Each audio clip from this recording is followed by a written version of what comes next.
कल तो प्रधानमंत्री ने बड़ी बड़ी बातें की कि केंद्र सरकार वैक्सीन खरीदेगी।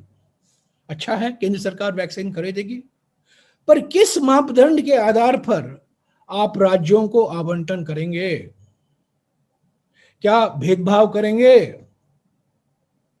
हम जानते हैं कि भेदभाव होता है।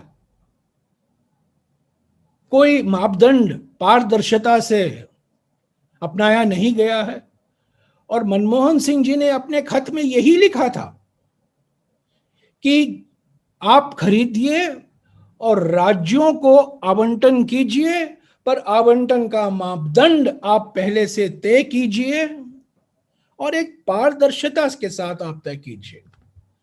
अफसोस के साथ कहना पड़ता है कि आवंटन के मापदंड आज भी हमें पूरी तरीके से पता नहीं है।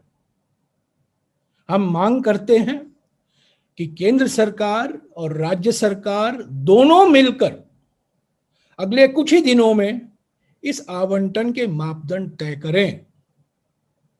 कोऑपरेटिव फेडरलिज्म इसमें अपनाएं। इसमें कोई भेदभाव नहीं होना चाहिए। भेदभाव पहले हुआ था, मैंने खुद जानकारी दी थी कि वैक्सीन एलोकेशन में पहले गुजरात का हिस्सा इतना ज्यादा था अब अलग अलग राज्यों के तुलना में। तो आवंटन के मापदंड पारदर्शिता में से तय हो और सभी राज्यों में एक आम सहमति बनाकर ये मापदंड अपनाएं। ये तीसरी बात रही। सुप्रीम कोर्ट के आदेश ने साबित कर दिया है कि कोरोना पर सरकार की नीतियां बेतुकी हैं, बेमेल हैं और बेकार हैं। ये करीब करीब अनुवाद भी है उच्चतम न्यायालय के शब्दों का, जो आखिरी 3 शब्द हैं हिंदी में, इर्रेशनल, आर्बिट्ररी एक्सेट्रा।